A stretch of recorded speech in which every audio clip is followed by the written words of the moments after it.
This is Mr. Lobo, and this is exciting for me because this is reminding me of my radio days. I used to do radio theater. We used to do all kinds of radio theater. Probably millennials don't understand what that is. Audio plays. This is kind of a thing that's sort of coming back where people are listening to dramas, digital dramas now. Some people call them. And we've got a little story. Actually, Paul has kind of got this sci-fi epic that he's been working on called The Wakeless Day Rides Again.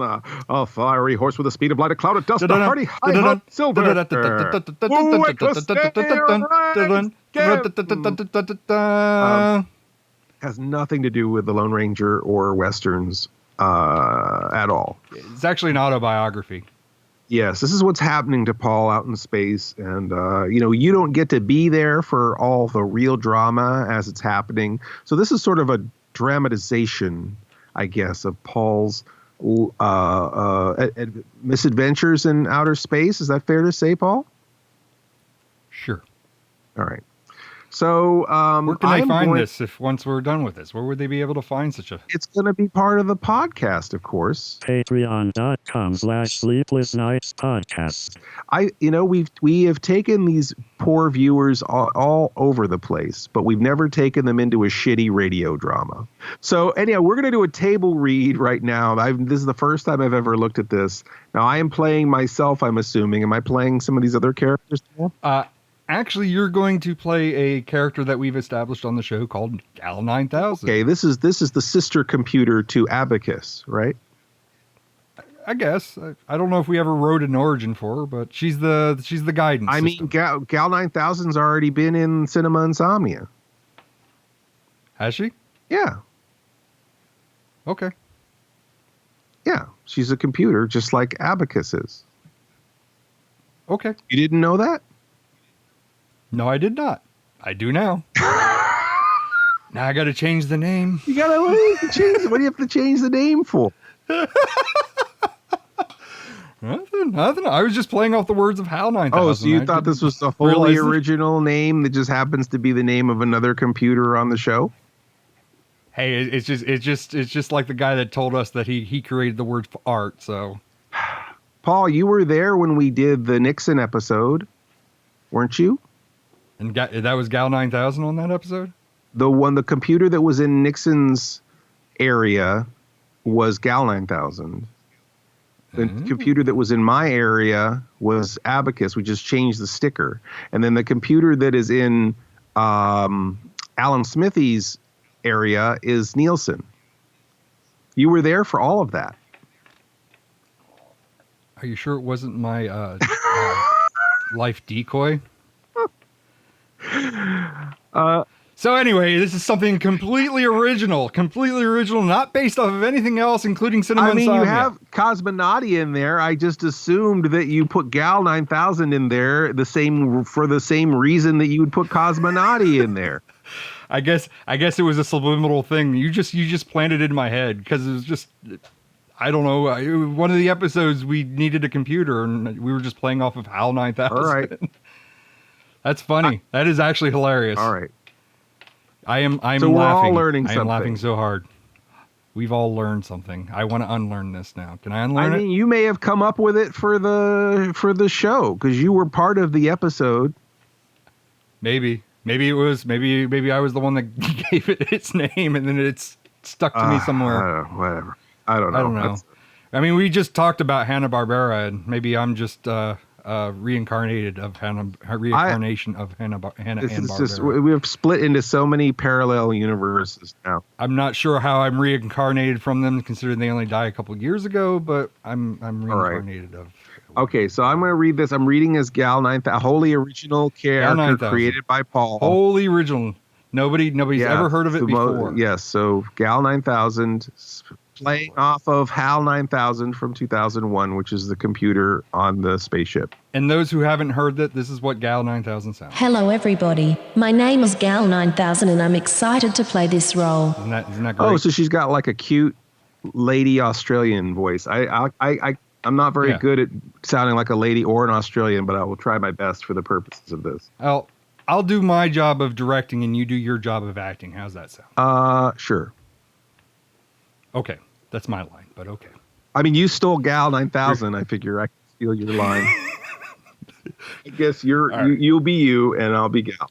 And that's I'll it? be me. Is that Mr. Lobo's not in this yet? How much of the sausage do you want to reveal to the neighbor lady? I guess we'll just go as far as we can. We don't want to give them everything. They gotta tune into the podcast. No, we don't want to give everything, especially since we've been bickering for the past half an hour without even reading the table reading. I don't even remember how I'm supposed to sound in this. Do I have an accent? Oh wait, I'm the director. Never mind. I gotta direct myself. All right, hold on. All right, focus. All right. There's no narrator or anything like that? God damn it. I'm sorry. Go back to what you're doing. I'm Did your trying to get into concentration? character. I'm sorry. I'm trying to I'll get just into stand character. at the back and All not right, get in ready? the way. All right. You ready? Focus. All right. I'm pantsless. All right. You're not snoozing. You're wide awake and listening to The Wakeless Days with Earth's favorite astronaut, that pantsless producer.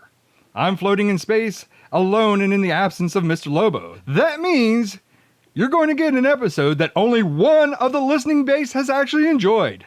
Thanks, Dixie's dad. It's your biggest fan. Yes. Thank you. Anyway. And then it's still you, right? We've seemed to have. Yes. Okay. All right, who's directing here? I have no idea. God damn it. We've seemed to have been hit by a solar flare that has temporarily knocked out my communications back to Earth. And the immortal words of Charles Chaplin, the show must go on. That is factually incorrect. Okay, that sounded like crap. Can you? Did it? Okay. Can you do a little That is factually incorrect. Very good, Michael Caine. Can you do that more better? God damn it. That is factually incorrect. Does that sound sort of Australian? That's factually incorrect. All right. At this point, we're just polishing a turd. Let's just move on. Okay. That is factually incorrect. Nailed it. All right. I guess I'm not alone. Here with me is my co-host, Gal 9000. Gal, tell the folks who you are and what you do here. Stop laughing, Gal. My issue name is Gal 9000, which is short for Guidance and Advanced Life Support. The 9000 is my maiden name. And what does Guidance do for those uninitiated listeners? Sigh. I guide or pilot the life pod. God, I hope she reads a lot better than you do. And what's the difference? Look, I didn't write this shit. Yeah, I wish I didn't either. And what's the difference between life support and advanced life support? A 9.95 Lincoln Loot per month upgrade. But really? Basic life support just means that all I have to do is make sure your brain survives. If your body gets damaged by, say, space pirates. Basic protocol just makes sure your mind survives enough until medics can transfer your consciousness elsewhere. The advanced upgrade protocol makes sure your body survives the encounter. This includes proper oxygen levels and synthesizing food to make sure you have proper metabolism so you can retain your limbs. Wait, you can synthesize food all this time? Why the hell have I been eating all these damn tasteless corn chips? Sorry, Paul, you cut out. Whoa, sorry. Let me try that again. No, that's not my line, but I couldn't hear you. Say the corn chip line again because you cut out. All right, who's directing here? I have no idea. Wait. You can synthesize... God damn it. Wait. You can synthesize food all this time? Why the hell have I been eating all these damn tasteless corn chips? With an abundance of Papa Nana's corn chips stored on board, you never asked for any food, so it was never an option. Oh, so what can you make? Anything from steak to lobster. Steak. As long as you're okay with it tasting like Papa Nana's corn chips. Why? Supreme Leader Alan N. Smithy had the flavor modules installed as part of the contract deal with Papa Nana. So let's go back a bit. You said you're in charge of piloting this rig. Why are we lost in space? Just take us back home to Earth. I'm afraid I can't do that, Paul. Why not? Advanced, excuse me. Not that easy, is it? No, it's not. Advanced guidance is a $9.95 upgrade. I should be corrected to 9.95 Lincoln Loot upgrade. Oh, Need to fix okay. that.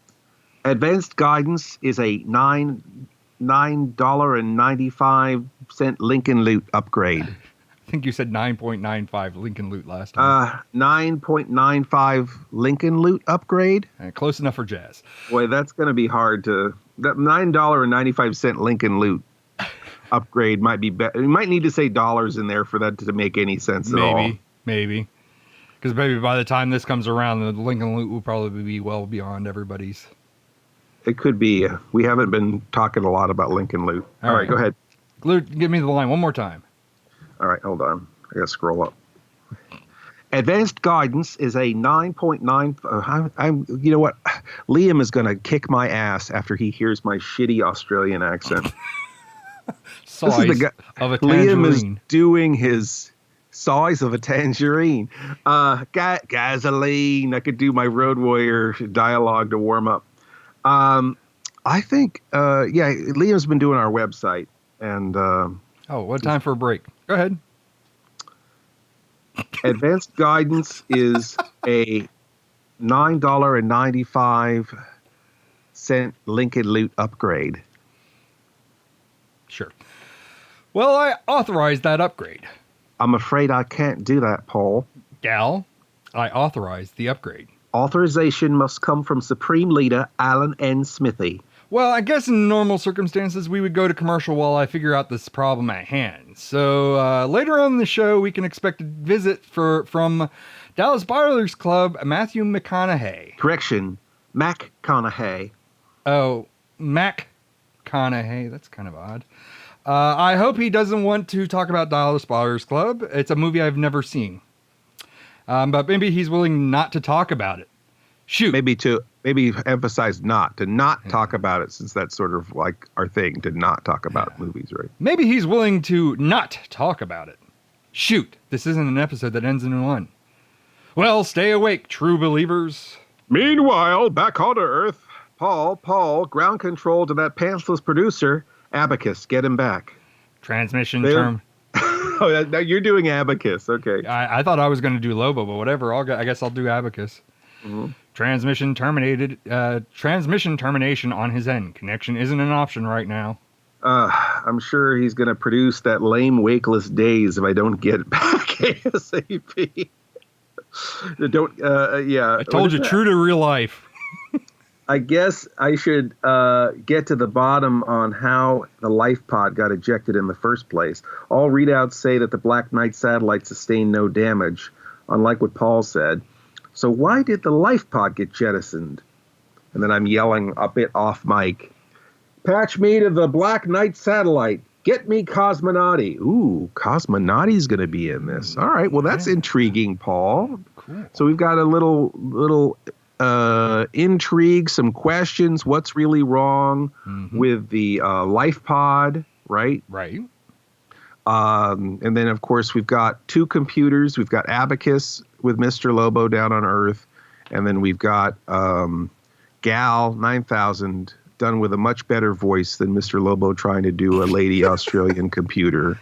And there's so many things there. Lady Australian computer. I can't. It's just, that's not my range. That's out of my range. Well, you better make it in your range. Mm-hmm. There are no bad parts, just shitty movies. She said shitty movies and not bad directors. I mean, misunderstood. So there we go. A lot of scenes where you and I are just talking to computers. Mm-hmm. Riveting, exciting stuff. I'm sure they can't wait. I think that obviously this is the inside of the sausage, but I think that once it's all timed out properly, and I think some of the dialogue, especially like some of my lines here, I think I probably would adjust a little bit. Fix them to your actual vernacular. But I think it's good, though. I'm excited about it. I think it's going to be fun. And again, I feel like it's another country heard from. That was one of the things when we first started the podcast, is how, I just didn't want it to be, couple of guys talking out of their ass about Star Wars. So now it's just a couple of guys in a computer talking out of their asses. Yeah. Well, no, I just felt like I wanted to kind of push the creativity. And I feel like this is another way of doing that. So this will be fun to do, and hopefully it will lead to just all sorts of other expansions of things. A sequel? A sequel? Question mark?